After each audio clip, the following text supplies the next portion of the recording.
Dragi prijatelji, dobrodošli na 12. obljetnicu kazališta Planetart.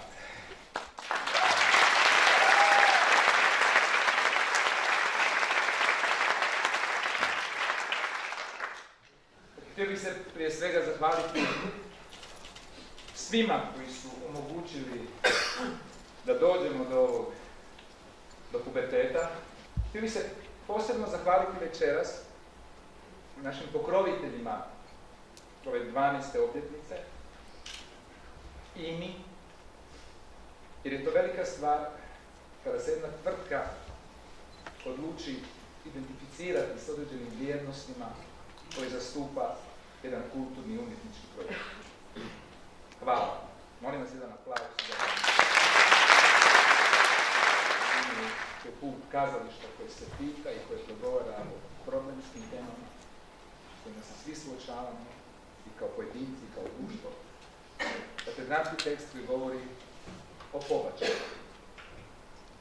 Tekst je napisala mlada poljska autorica Ana Vakulik, koja je večeras ovdje s nama i molim vas da ju pozdravite.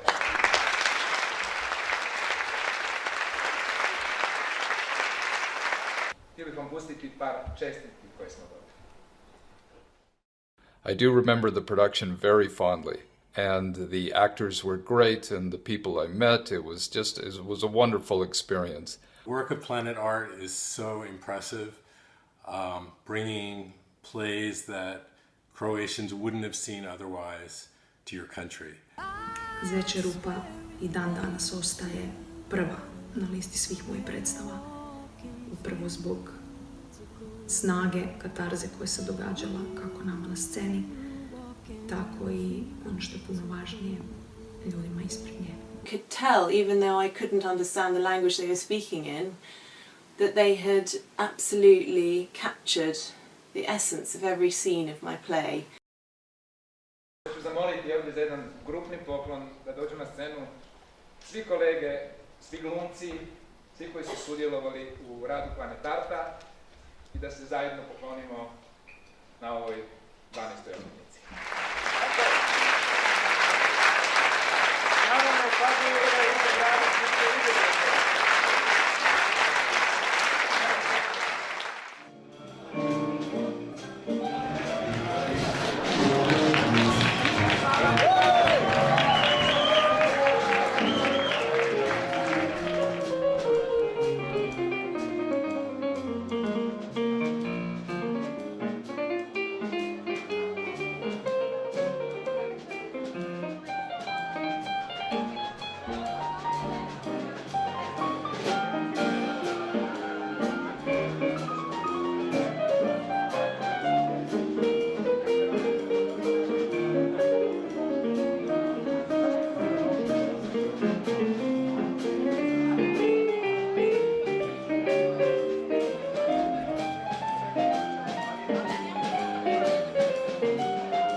Evo ga za idućih 12! Ne zapljuj!